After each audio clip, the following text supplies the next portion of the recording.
علی بھائی، عورت کے پردے کا کیا مسئلہ ہے؟ آواز کا پردہ ہے کہ نہیں ہے؟ چہرے کا پردہ ہے کہ نہیں ہے؟ ہاتھوں کا پردہ ہے کہ نہیں؟ قرآن کا اسلوب تو آپ کو بتا رہا ہے۔ امہات المومنین کو کہا گیا ہے کہ آپ نے سورۃ الاحزاب سورہ نور پڑھ کے دیکھیں، آپ نے اس طریقے سے لچھے دار انداز میں گفتگو بھی نہیں کرنی، پردے میں بھی۔ جو لوگ عورتوں کے اس طرح کے پردے کے قائل نہیں، وہ امہات المومنین کے پردے کے قائل ہیں۔ قرآن میں آیا کہ وہ جو تمہاری مائیں ہیں انہوں نے بھی اپنے بچوں کے ساتھ، جو آنری طور پر النبی اولا بالمؤمنین من انفسہم وازواجہم امہاتہم، لچھے والے انداز کے اندر، لچھے دار انداز میں گفتگو نہیں کرنی، کہیں کسی کے دل کا روگ کوئی ایکٹیویٹی پرفارم نہ کرے۔ کس کے ساتھ؟ ماں کے ساتھ، جو آنری طور پر ماں ہے۔ بالکل۔ تو باقی تو پھر شاہی کوئی نہیں نا۔ یعنی عورت کی گفتگو اس طرح کی نہیں ہونی چاہیے۔ اس سے آپ کو عورت کے آواز کے پردے کا پتہ چل گیا۔ ہم نہیں کہتے کہ عورت مرد سے گفتگو نہیں کر سکتی، یعنی عورتیں جب بازار جاتی ہیں سودا صرف لینے کے لیے تو مردوں سے گفتگو کرتی ہیں، بالکل جائز ہے، کر سکتی ہیں، لیکن لچھے دار انداز میں نہیں ہوگی، ایسے انداز میں نہیں ہوگی جس میں ان کی آواز کی اٹریکشن کی طرف وہ ہو۔ لیکن یہاں دیکھنے کو یہی آیا کہ عورتیں اپنے خامنوں، اپنی نندوں، ساسوں کی شکایتیں دکانداروں کو جا کے کر رہی ہوتی ہیں، اور دکاندار بھی بےچارے ایک ایک گھنٹہ بیٹھ کے ان کی گپیں سنتے ہیں، حالانکہ انہیں کوئی غرض نہیں ہوتا، اور پھر اسی سے معاملات آگے چلنا شروع ہوتے ہیں۔ گفتگو کریں لیکن یہ والا معاملہ نہ ہو۔ باقی عورتوں کا کوئی کام نہیں ہے کہ مردوں کو کوئی درس و تدریس کرے، مرد ہی کریں گے انہیں۔ سیدہ عائشہ کی مثال دینا بالکل غلط ہے، کیونکہ وہ نبی علیہ السلام کی آئلی زندگی ٹرانسفر کر رہی تھی، ان کے بعد کوئی لیگیسی آگے چلی نہیں ہے کہ کبھی کسی عورت نے مرد کو درس دیا ہو، مرد ہی درس دیتے تھے مردوں کو اور وہ اپنی عورتوں کو سکھاتے تھے۔ ٹھیک ہے۔ تو عورت کو اللہ تعالیٰ نے آنر دی۔ عورت کا مطلب ہی عربی میں پردے کی چیز ہے، ستر عورت کہتے ہیں آپ اپنے ستر کو، اچھا چھپانے کی چیز۔ تو رہا چہرے کا پردہ، قرآن کے مزاج میں، قرآن میں ہے کہ عورت کے زیور کی چھنکار بھی باہر نہ سنائی دے زینت کے طور پہ۔ اس سے آپ کو اللہ کا مزاج تو پتہ چل گیا۔ جو خدا عورت کے زیور کی چھنکار کو باہر مرد کو اٹریکٹ کرنے کے پوائنٹ آف ویو سے ایک زہر قاتل سمجھتا ہے، وہ زینت کی سب سے بڑی چیز چہرے کو کھولنے کی اجازت کیسے دے گا؟ جتنی احادیث اس حوالے سے پیش کرتے ہیں زیادہ تر کیٹاسٹرافک کنڈیشن کی ہیں، میدان جنگ کی، یا آیت پردہ نازل ہونے سے پہلے کی ہیں۔ اما عائشہ سلام اللہ علیہا کی جو افک والی حدیث ہے، جو آپ کے اوپر منافقین نے تہمت لگائی تھی برائی کی، اس میں الفاظ ہیں کہ نبی علیہ السلام نے ایک صحابی کی ڈیوٹی لگائی ہوتی تھی کہ جب وہ قافلہ آگے موو کرتا تھا تو وہ پیچھے چھوٹ جانے والے سامان کو ریٹریو کرتے تھے کہ کوئی بھول نہ جائے، اور اسی چکر میں وہ آئے تھے۔ اما عائشہ کا ہار گم گیا، اور چونکہ ہودج میں بیٹھے ہوئے پتہ نہیں چلتا تھا، وہ آگے چل پڑے۔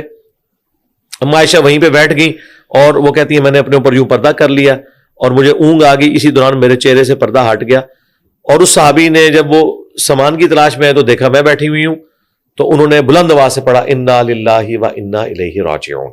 اچھا، وہ کہتی ہے میں نے فوراً اپنا چہرہ ڈھانپ لیا۔ اما عائشہ کے الفاظ ہیں انہوں نے مجھے پہچان لیا کیونکہ آیت پردہ نازل ہونے سے پہلے انہوں نے مجھے دیکھ رکھا تھا۔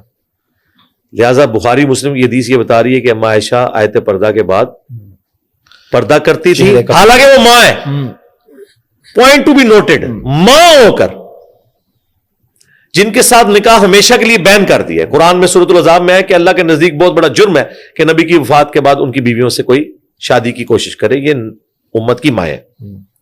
اچھا، اور پھر دیکھیں اس مرد کو اللہ نے کیا آنر دی، اسی مرد کے ساتھ منافقین نے یہ برائی والا معاملہ جوڑا تھا، اور اللہ تعالیٰ نے اسے جوانی میں موت دی، اس کی شادی بھی نہیں ہوئی، وہ کمارا گیا دنیا سے۔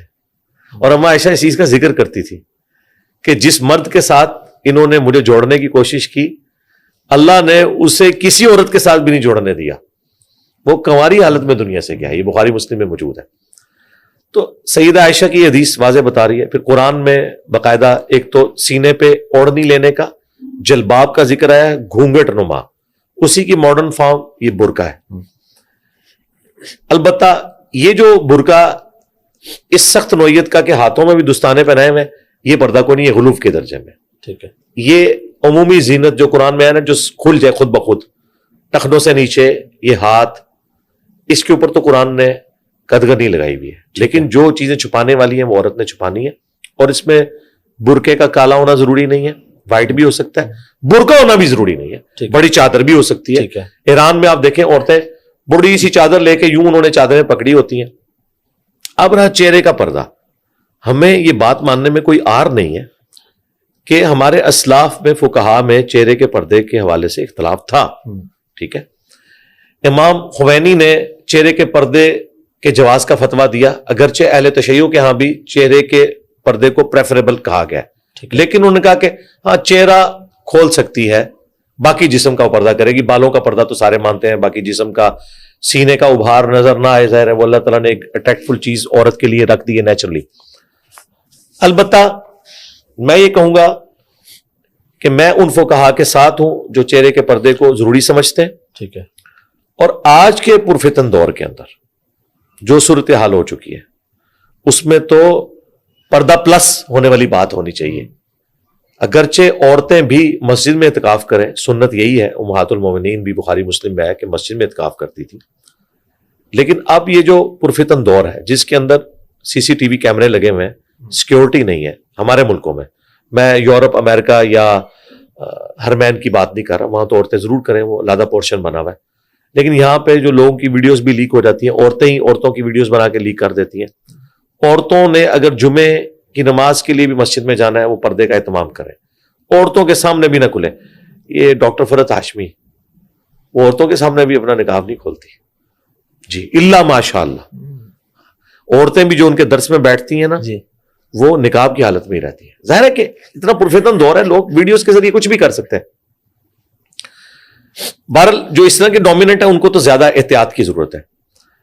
رہا عام عورتوں کو، ٹھیک ہے، وہ چہرے کے پردے میں ان کی ایک حیا والا معاملہ ہے. رہا لوگوں کی نظر اور یہ کہنا کہ پردہ چہرے کا جو آپ کروا رہے ہیں پردے تو دل کی کیفیت کا نام ہے. میں مانتا ہوں کہ کئی لوگ ایسے ہیں کہ نہ وہ برقع دیکھتے ہیں، نہ چہرہ کھلا ہوا دیکھتے ہیں، نہ وہ نقاب والا دیکھتے ہیں. انہوں نے بد نگاہی کرنی ہوتی ہے، اور جنہوں نے نہیں کرنی انہوں نے نہیں کرنی. لیکن ایک مسلمان عورت کی شان اسی میں ہے.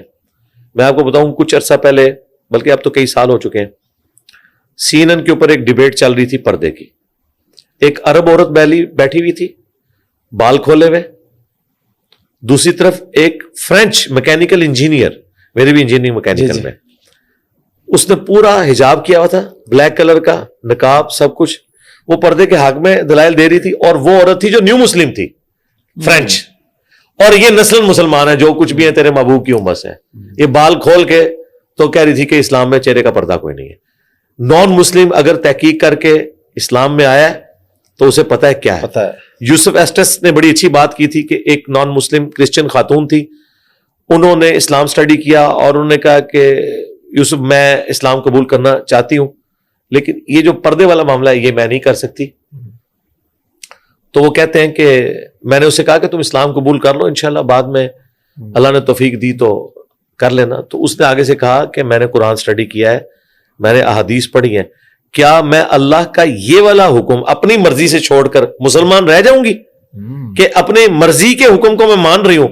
اسلام تو نام ہی ہے سبمٹ یور ول ٹو اللہ، اللہ کے حوالے کرنا اپنی مرضی کو. وہ کہتے ہیں میں اتنا شرمندہ ہوا کہ دیکھو یہ بھی مسلمان نہیں ہوئی، اسے یہ پتا ہے کہ اگر خدا کو ماننا ہے پھر خدا کی بھی ماننی ہے. انہیں کیا پتا کہ یہ پاکستان میں کروڑوں لوگ ہیں جو کہتے ہیں کہ خدا کی ماننے کی ضرورت نہیں، جو کچھ بھی ہے تیرے محبوب کی امت سے. خیر 6 مہینے بعد وہ ایگری کی. یوسف ایسٹس نے اس وقت کہا کہ آپ ابھی کلمہ پڑھ لیں، لیکن اس نے نہیں پڑھا. شرعی مسئلہ وہی ہے جو یوسف ایسٹس نے بتایا جی، کیونکہ زندگی موت کا پتہ نہیں. جی بالکل. ہاں یہی ان کو کہنا چاہیے تھا. لیکن اس میں وہ جو عبرت حاصل ہوئی ہے کہ ایک نان مسلم جب اسلام کو سٹڈی کرتا ہے اسے تو پردہ نظر آ رہا ہے، مسلمان جو ہے وہ پردے کا اتنا بڑا دشمن بنا ہوا ہے الا ماشاءاللہ. لیکن اللہ کا شکر ہے دنیا میں جتنے ریلیجس لوگ ہیں جو ڈومیننٹ پوزیشن کے اوپر ہیں، وہ جماعتیں جو دین کا کام کر رہی ہیں، خواہ وہ تبلیغی جماعت ہو، دیوبند کی، بریلویوں کی دعوت اسلامی ہو، اہل حدیث کی جماعتیں ہوں، ڈاکٹر فرحت ہاشمی ہو، ڈاکٹر اسرار صاحب ہوں، ڈاکٹر ذاکر نائک ایک چہرے کے پردے میں تھوڑی سی کمزوری انہوں نے دکھائی ہے، اپنی وہ فیملی کو کرواتے ہیں بہرحال وہ، یا البانی صاحب سے وہ متاثر ہوئے، البانی صاحب بھی اپنی فیملی کو کرواتے تھے، انہوں نے کہا ویسے ضروری کوئی نہیں. باقی تو اوور آل کلچرل مسلمانوں میں نسل در نسل یہ چیز چل رہی ہے، اور میں اسی موقف کے ساتھ ہوں کہ چہرے کا پردہ ہونا چاہیے. میری وائف شادی سے پہلے نہیں کرتی تھی، تو میں نے شادی سے پہلے ہی شرط رکھی تھی. اور جن لوگوں کو شوق ہے نا ان کی بیویاں پردہ کریں، یہ سارے معاملات شادی سے پہلے طے کرنے چاہیے. شادی کے بعد اگر آپ زبردستی کرنے کی کوشش کریں گے تو بعض اوقات اختلاف اس لیول پہ بڑھ جاتا ہے کہ علیحدگی ہو جاتی ہے. تو آپ ایسی جگہ پہ ہاتھ ہی نہ ڈالیں جو آپ کے مزاج کے لوگ نہیں. یہاں کئی مذہبی لوگ ہیں، ہاں وہ لوگ جو بعد میں یعنی ایک ریلیجن کے راستے پہ آئے ہیں وہ اپنی بیویوں کو پھر سپیس دیں، کیونکہ ان کی بیویوں نے اس وقت ان سے شادی کی تھی جب وہ اس طرح اپنے کریکٹر سے منوائیں. کچھ عرصہ گزرے گا، امید ہے انشاءاللہ تعالیٰ قبول کر لیں انشاءاللہ. علی بھائی، دو نمازوں کا ملانا، یہاں پہ ہم آپ کے پاس آتے ہیں تو ہم دیکھتے ہیں کہ کبھی کبھی آپ ملا بھی دیتے ہیں. ایک تو ملانا کب ملانی چاہیے؟ بغیر عذر کے بھی ملا سکتے ہیں. اور اسی کے ساتھ ہی میں چلو میں سوال ایک دفعہ پوچھ لوں اور آپ ڈیٹیل میں جواب دے دیں. قصر نماز کی کیا حیثیت ہے؟ کتنے کلومیٹر کے بعد ہوگی؟ اور اگر اس وقت میں آپ کو جماعت ملی تو افضل کیا ہے؟ پوری پڑھنا افضل ہے کہ قصر پڑھنا افضل ہے؟